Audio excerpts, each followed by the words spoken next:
22, 23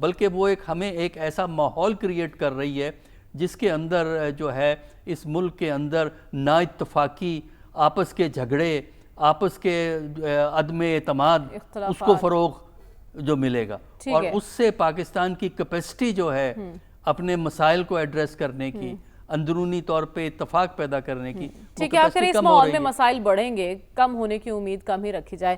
عامر ضیاء صاحب، پانی کا ایشو ہے، آپ کو لگتا ہے کہ ایک تو قوم پرستوں کا پریشر پیپلز پارٹی پر اور پیپلز پارٹی کا پریشر حکومت پر کارگر ہوگا، پانی کے ایشو پر پانی پھر جائے گا؟ دیکھیے، حیرت انگیز بات یہ ہے کہ علم سیاسیات کا پہلا سبق یہ ہوتا ہے کہ ریاست کو دوام حاصل کرنے کے لیے اپنے تضادات کو حل کرنا ہوتا ہے۔ ہماری بدقسمت ریاست میں بجائے تضادات حل ہونے کے بلکہ بڑھایا جا رہا ہے۔ جیسے کہ بالکل صحیح فرمایا، بلوچستان میں اس وقت ایک خلش ہے، وہاں پہ ایک کنٹرڈکشن بڑا ہے، کے پی کے اندر ہے، سندھ، اور ایک زمانے میں آپ دیکھیں کچھ عرصے جب تک نہروں کا اعلان نہیں ہوا تھا تو صوبائیت دفن ہو چکی تھی، کوئی صوبائیت کے بات کیا نہیں کرتا تھا۔ جب آپ اتنا بڑا ایک پروجیکٹ لانچ کر رہے ہیں تو اس میں اگر آپ اعتماد سازی نہیں کریں گے تو اس کا نتیجہ یہی ہوگا جو ہو رہا ہے۔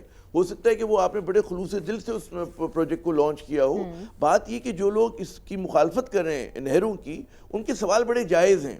وہ کہتے ہیں کہ جی مطلب ہے ہمارا واٹر اسکیرس کنٹری ہے، ٹھیک ہے نا، آپ پنجاب دعویٰ کرتے ہیں کہ ہم اپنے حصے کا پانی دیں گے، لیکن پنجاب کے پاس تو خود 20-25% کا پانی کم ہے، وہ کہاں سے پانی لائیں گے؟ وہ بالکل بنیادی سوال کرتے ہیں کہ ستلج دریا تو ہم نے بیچ دیا تھا، جب ورلڈ بینک کا ہمارا ریکارڈ ہوا تھا ایوب خان صاحب کے دور میں، تو ستلج کا آپ کہتے ہیں جی فلڈ واٹر سے ہم اس کو وہ کریں گے تو 3-4 مہینے کے لیے ہوتا ہے، ٹھیک ہے نا۔ پھر آپ اتنا بڑا ریورس انجینئرنگ کر رہے ہیں کہ آپ مطلب ہے کہ ایک سوکھے دریا کو چولستان میں آپ لے کے جا رہے ہیں، مطلب ہے نہریں کھود رہے ہیں، تو لوگوں کو یہ ہضم نہیں ہو رہی ہے بات۔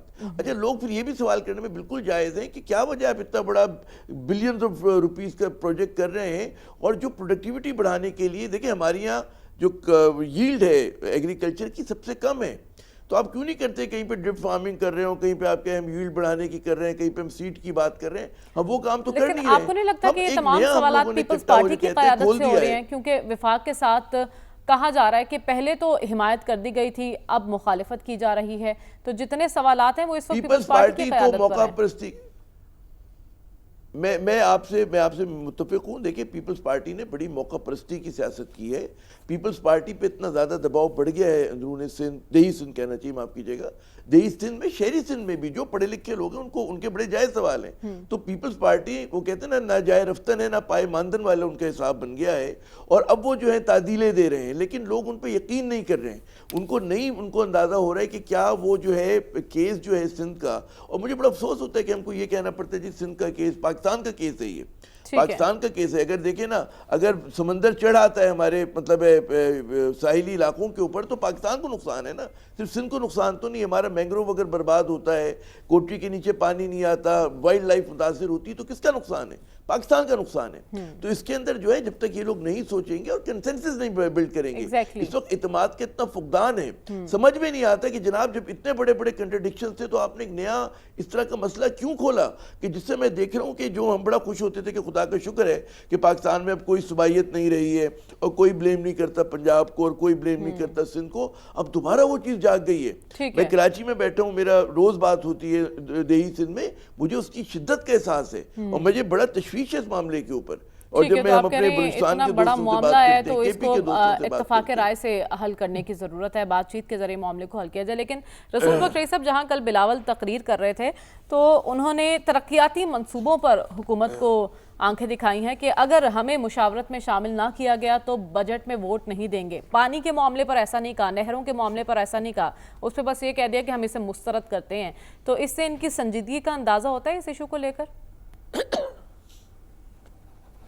دیکھیں، پہلی بات ذہن میں رکھیں کہ جب یہ نہروں کا منصوبہ بنا تھا تو جو اس وقت معلومات ہیں کچھ لوگوں کے پاس، مشاورت اصغری زرداری صاحب سے اور بلاول زرداری بھٹو صاحب سے کی گئی تھی کہ بغیر اگر آپ سمجھتے ہیں کہ معاملہ اتنا سادہ اور آسان ہے کہ کسی سے بات کیے ہوئے ایک دن اعلان کر دیا گیا کہ یہ اس طریقے سے جب سیلاب کا سیزن آئے گا تو سیلاب کا پانی ستلج میں جمع کر کے آگے چولستان میں نہریں بنائی جائیں گی، تو کسی نے بیٹھ کے لاہور میں یا اسلام آباد میں فیصلہ کیا ہے، یہ درست نہیں ہے۔ اچھا، دوسری بات کہ ترقیاتی منصوبوں کے لیے ہمیشہ مشاورت ہوتی ہے۔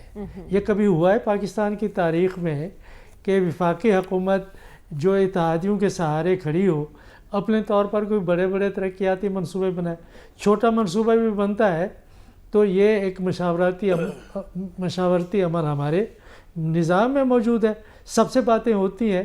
تو یہ تو صرف وہ کہتے ہیں کہ لسی میں پانی ڈالنے والی بات ہے، کہ بات آگے بڑھانے والی بات ہے، کہ اس سے زیادہ میں نہیں سمجھتا کہ اس کی اہمیت ہے۔ ماضی میں بھی اپنے اتحادیوں سے حکومت ہمیشہ مشاورت کرتی رہی ہے، اب بھی بجٹ کے موقع پر مشاورت ہوگی، اور اگر اس مشاورت سے جس طرح سے دوسرا لفظ ہم تحفظات استعمال کرتے ہیں، ان کا مقصد یہ ہوتا ہے تحفظات کا اور اعتماد میں لینے کا، اور تیسرا یہ ہے مشاورت کا کہ ہمارا حصہ کہاں ہے، ہمیں کیا ملے گا۔ کہ یہ تین لفظ جو ہے نا پاکستان کی سیاسی وکیبلری میں بڑے اہم ہیں، ان کے معنی کو سمجھنا چاہیے۔ جب سب لوگ راضی ہو جاتے ہیں تو پھر سب ٹھیک ہو جاتا ہے، لیکن یہ بھی ایک ذہن میں رکھیں بات کہ ہم ہمیشہ کہتے ہیں کہ جی سب کو اعتماد میں لیا جائے۔ کون سی حکومت ہے، جمہوری حکومت مغرب میں، جو اپنی حکومتی پالیسی اپنے منشور کے مطابق چلنے کے لیے جو حزب اختلاف کی سیاسی جماعتیں ہیں یا معاشرہ ان کو اعتماد میں لیتی ہے؟ وہ یہ کہتی ہے کہ دیکھیں یہ ہمارا منشور تھا، ہم منتخب ہو کے آئے ہیں اور ہم نے اس کے اوپر عمل کرنا ہے، آپ جانیں اور آپ کا کام جانیں۔ ہم نے پاکستان میں ہر ایک منصوبے کو جس سے ملک میں ترقی ہو سکتی تھی، ہم نے اعتماد سازی، ہم نے تحفظات، ہم نے مشاورت، اور ہم نے قومی ہم آہنگی کے نام ان کو تمام کو ختم کر کے رکھ دیا ہے۔ کہ ابھی بات ہو رہی تھی کالا باغ ڈیم کی، کس کو نقصان ہوتا ہے؟ کسی سے آپ بات کر کے دیکھیں، وہ کہتے تھے جی پانی، وہ ایک دفعہ کہتے تھے کہ جی نوشہرہ ڈوب جائے گا۔ کوئی ایسا منصوبہ بن سکتا ہے کہ جس سے کوئی شہر ڈوب جائے؟ پھر کہتے ہیں کہ آپ ڈیم تو بنا رہے ہیں، پانی کہاں پہ ہے؟ بھئی یہ آپ کا مسئلہ تو نہیں ہے نا کہ پانی ہوگا تو ڈیم میں ہوگا، اگر پانی نہیں ہے تو ڈیم نہیں بنے گا۔ ڈیم بنتا ہے تو ظاہر ہے اس میں پانی کے لیے کوئی بندوبست ہوگا۔ تو میرا خیال یہ ہے کہ اس وقت حکومت کو یہ چاہیے تھا کہ جس طریقے سے سندھ سے آوازیں آ رہی ہیں، تحفظات کو دور کرنے کا ایک طریقہ یہ ہے کہ ان کو کہیں کہ مذاکرات کی میز پہ آ جائیں، بلاول صاحب آپ لے کے آئیں جی تمام شواہد، ہم بھی سامنے رکھتے ہیں کہ کتنا پانی دریائے سندھ سے جائے گا یا نہیں جائے گا۔ ٹھیک ہے، آپ کہہ رہے ہیں شواہد کی روشنی پر بات کی جائے تبھی مسئلہ جو ہے حل ہو سکتا ہے۔ ہمیں پروگرام میں بریک کی جانب بڑھنا، واپس آئیں گے تو بات کریں گے غیر قانونی افغانیوں کے انخلاء سے متعلق۔ اسٹے ود اس۔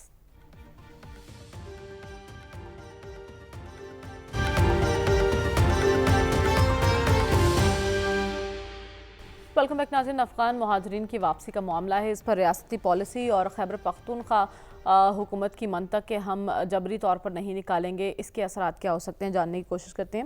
سلمان صاحب پہلے یہ بتائیے کہ گنڈا پور صاحب افغانیوں کو زبردستی واپس بھجوانے کے مخالف کیوں ہیں؟ دیکھیں میں پہلے یہ بات کروں گا کہ یہ پاکستان جو دہشت گردی کی آگ میں جل رہا ہے، یہ کیوں جل رہا ہے؟ اس کا پس منظر سارا افغانستان ہے کہ ہم نے افغانوں کو یہاں لایا، لا کر بسایا اور انہیں ہر طرح سے ان کی خاطر توازے کی، اور اب جب افغان سرزمین پاکستان کے خلاف استعمال ہو رہی ہے اور ان کے ڈانڈے وہاں سے ملتے ہیں، تو پاکستان ایک ذمہ دار اسٹیٹ ہے۔ اگر کوئی دہشت گردی میں انوالو ہے یا دہشت گردی کا سہولت کار ہے تو اس پہ ہاتھ ڈالنا تو فرض ہے۔ ذرا جا کے آپ سعودی عرب میں یا قطر میں یا ابوظہبی میں رہ کے دکھائیں غیر قانونی طور پہ۔ اور گنڈا پور صاحب جو کہتے ہیں کہ جی ہم کسی کو زبردستی، 15 لاکھ تو رجسٹرڈ ہیں، انہیں تو نہیں چھڑا جا رہا، جو غیر قانونی 8-9 لاکھ ہیں۔ یہ ریاست کی پالیسی ہے، یہ حکومت کی پالیسی نہیں ہے، اور پاکستان اس بات کا متحمل نہیں ہو سکتا۔ کل آپ کی کور کمانڈرز میٹنگ میں کیا کہا ہے پاکستان کے آرمی چیف نے کہ صرف دشمن نہیں، یہاں پر جو ان کے اعلی کار ہیں، بات ہے کہ آپ جب انوالو ہوں گے دہشت گردی کی وارداتوں میں تو آپ کو چھوڑ دیا جائے گا۔ یہ ریاست کی پالیسی ہے، غیر قانونی طور پہ افغانی ہے یا کوئی اور ہے، یہ پالیسی پہ عمل درآمد ہونا چاہیے۔ اور گنڈاپور صاحب دراصل ایک نئی صورتحال طاری کرنا چاہتے ہیں, وہ اپنا ایشو بنا رہے ہیں. دیکھیں ابھی ہم جو ڈسکس کر رہے ہیں اس وقت بھی چینل پہ جنید اکبر خان صاحب کے جو ٹکر چل رہے ہیں, مسئلے ان کے کچھ اور ہیں, صوبے پہ توجہ نہیں دے رہے, گورننس سے یقینی نہیں بن رہی, مسائل حل نہیں ہو رہے, اور مرکز پہ چڑھ دوڑنا ہے. بھائی مرکز پہ آپ کو کسی نے نہیں چڑھنے دینا. غیر قانونی طور پہ جو افغانی موجود ہیں انہیں جانا چاہیے. 15 لاکھ تو آپ نے لا کے یہاں پر بٹھائے ہوئے ہیں, انہیں تو نہیں چھیڑا جا رہا. ٹھیک ہے, لیکن 8 لاکھ اب اس وقت ایسے ہیں جن کے پاس نہ تو پاکستان کا پروف آف رجسٹریشن کارڈ ہے, نہ ہی افغان سٹیزن کارڈ ہے. ڈاکٹر صاحب, اس کے باوجود اگر پاکستان کا ایک صوبہ یہ کہتا ہے کہ ہم نے انہیں زبردستی یہاں سے نہیں نکالنا, ہماری روایت نہیں ہے, تو کیا یہ وفاق کی پالیسی کے مترادف نہیں ہوگا؟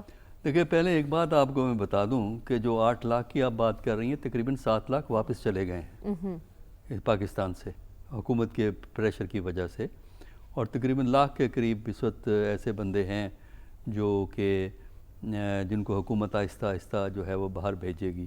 جہاں تک کے پی کا تعلق ہے, دیکھیے کے پی کا رویہ اور ایٹیچیوڈ جو ہے نا اس معاملے میں ہمیشہ دوسرے حکومتوں سے, دوسرے صوبوں سے مختلف رہا ہے.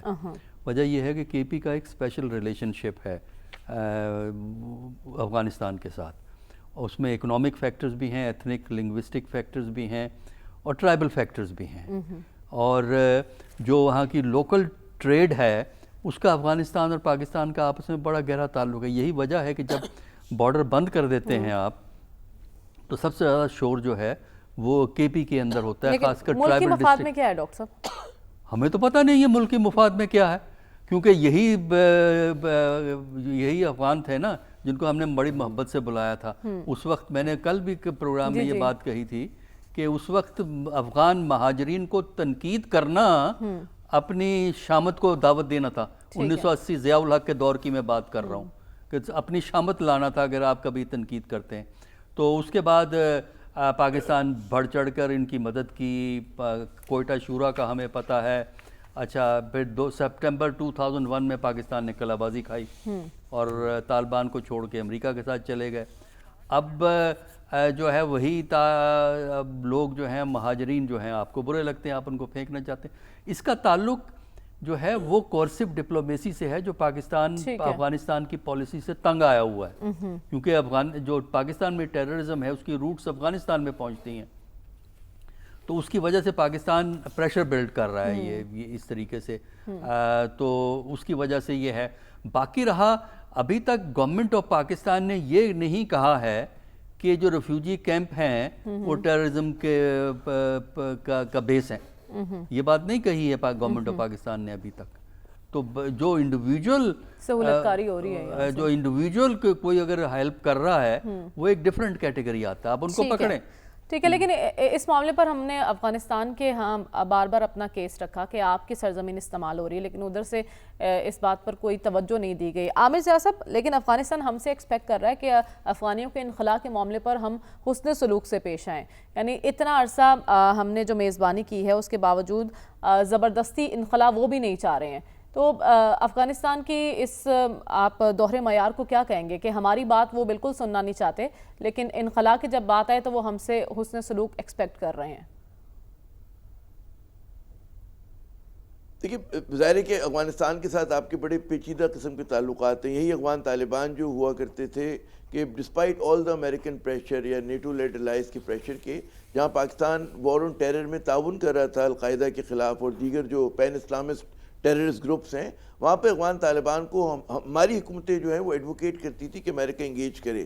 اور ظاہر ہے کہ یہ ایک گہرے مراسم تھے, بہت گہرے تعلق تھے. اب اچانک جو ہے ایک سمٹ سالٹ لی گئی ہے ہماری پالیسی کے حوالے سے نا, اور بالکل یہ بات بالکل اسکرین صاحب نے درست فرمایا. مجھے جیسے میں نے کل بھی تذکرہ کیا تھا کہ ڈرامے بنا کرتے تھے پروموٹ کرنے کے لیے افغان پناہ گزینوں کو, پناہ کے نام سے ڈرامہ بنا, تو بہت ایک تاریخ رہی ہے. لیکن اب تو ایک واضح پالیسی ہے نا, آرمی چیف نے بھی کور کمانڈرز کانفرنس میں واضح کر دیا کہ ہم سہولت کاروں کو بھی بالکل کوئی رعایت نہیں دی جائے گی. تو اب ایک ریاست کی پالیسی اور اس پر اگر ایک صوبہ کہے کہ ہم ایسے نہیں کریں گے تو اس کو کیا سمجھا جائے؟ دیکھیں ہم لوگ بہت ہی بلیک اینڈ وائٹ میں دیکھتے ہیں. بات یہ ہوتی ہے کہ جو آرمی چیف کہہ رہے ہیں یا حکومت کہہ رہی ہے دہشت گردوں کے خلاف تو میرے خیال میں نیشنل کنسنسس ہے کہ ان سے مقابلہ کرنا ہے. اب سوال یہ پیدا ہوتا ہے کہ ہر افغانی جو ہے وہ دہشت گرد نہیں ہے. وہ جو کہتے ہیں نا ریسس پروفائلنگ نہیں ہمیں کرنی چاہیے. جس طرح مغرب میں مسلمانوں کو کہہ دیا جاتا ہے دہشت گرد, تو ہم بھی اس چیز سے گریز کریں کہ ہم کہ جی جو ہے افغانی دہشت گرد ہیں یا بنگالی فلاں ہیں یا فلاں قوم کے لوگ ایسے ہیں. یہ مناسب نہیں ہوتا. اور یہ کوئی بھی مطلب ہے جو کہتے ہیں نا بیدار مغز قومیں ہوتی ہیں اس طرح کی بات نہیں کرتی. تو تمام افغانیوں کی بات نہیں ہو رہی ہے. ان میں سے ظاہر ہے کہ ہمیں پتہ ہے وہ دہشت گردی میں ہمارے اپنے لوگ بھی ملوث ہوتے ہیں. پنجاب سے بھی ان کا تعلق ہو سکتا ہے, سندھ سے بھی ہو سکتا ہے, بلوچستان سے بھی ہو سکتا ہے, اردو بولنے والے بھی. آپ کہہ رہے ہیں ریسزم میں نہیں پڑھنا چاہیے, لیکن ایسا بیان جیسے ہم نے لاسٹ پروگرام میں بھی ڈسکس کیا تھا جو علی امین گنڈا پور صاحب نے دیا تھا کہ ہمیں ان سے لڑنا نہیں, جو ان سے لڑتا ہے وہ ختم ہو جاتا ہے, پیپلز پارٹی کی مثال دی تھی. تو ایسے بیانات سے بھی تو گریز کرنا چاہیے نا. جب دہشت گردی کے خلاف تو ایٹ لیسٹ ایک پیج پر آ جانا چاہیے, وہاں سیاست کی گنجائش نہیں ہونی چاہیے. وقت کم ہے, مجھے آگے بڑھنے دیجیے. رسول بخش صاحب, اس معاملے پر افغانیوں کے انخلا کے معاملے پر سیاست کی گنجائش ہے؟ میرا خیال یہ ہے کہ تھوڑا سا تدبر سے کام لینے کی ضرورت ہے. میرا نقطہ نظر ذرا مختلف ہے اس بارے میں کہ جو افغان مہاجرین ہیں یہاں پہ 40 سال سے رہ رہے ہیں, زیادہ عرصہ ہو گیا ہے. اور یہ بھی آپ کے سامنے ہے کہ جب طالبان کی حکومت پہلی حکومت ختم ہوئی تھی تو تقریباً کوئی 90% کے قریب مہاجرین واپس اپنے ملک میں چلے گئے تھے کہ وہاں پہ ترقی بھی ہو رہی تھی, ریاست کے ادارے بھی وجود میں آ گئے تھے, معیشت بھی ٹھیک تھی, چلے گئے تھے. اور میرا خیال یہ ہے کہ جب وہاں پہ حالات بہتر ہوں گے تو یہاں سے باقی مہاجرین بھی آہستہ آہستہ واپس چلے جائیں گے. وہاں پہ صورتحال یہ ہے, یہ ذہن میں رکھیں کہ یہاں لاکھوں کی تعداد میں بچیاں ہیں جو اسکول اور کالجز میں پڑھ رہی ہیں. وہاں پہ 6ٹھی جماعت کے بعد طالبان کی حکومت کسی بچی کو اسکول میں جانے نہیں دیتی, بند کیے ہوئے ہیں سارے اسکول کے دروازے. تو کیا اس صورتحال میں ہم دیکھیں, ہم جو پالیسی بناتے ہیں, خارجہ پالیسی, سلامتی پالیسی, وہ 1 سال یا 2 سال کے لیے نہیں ہوتی, وہ آئندہ آنے والی نسلوں کے لیے ہوتی ہے. ہم اپنی نسلوں کو تباہ کر دیں گے یہ افغانستان کے اندر کہ اگر ہم نے ان بچیوں کو یہاں پاکستان میں یا بچوں کو تعلیم دینے کی جو سہولت اس وقت موجود ہے وہ ہم نے ختم کر دی. ایک وقت وہ تھا کہ, اور اب بھی ہے, کہ ہم ہزاروں کی تعداد میں افغانستان کے بچوں کو وظائف دیتے تھے کہ ہمارے تعلیمی اداروں میں ہیں. آج ہم بنگلہ دیش کے ساتھ یہ تعلیم کا ایک بہت بڑا معاملہ ہے اور اس کو عالمی سطح پر بھی اٹھایا جانا چاہیے. اب یہ بات افغانستان سے کی جانی چاہیے. پروگرام کا وقت ختم ہوا چاہتا ہے, ہمیں اجازت دیجیے. اللہ حافظ.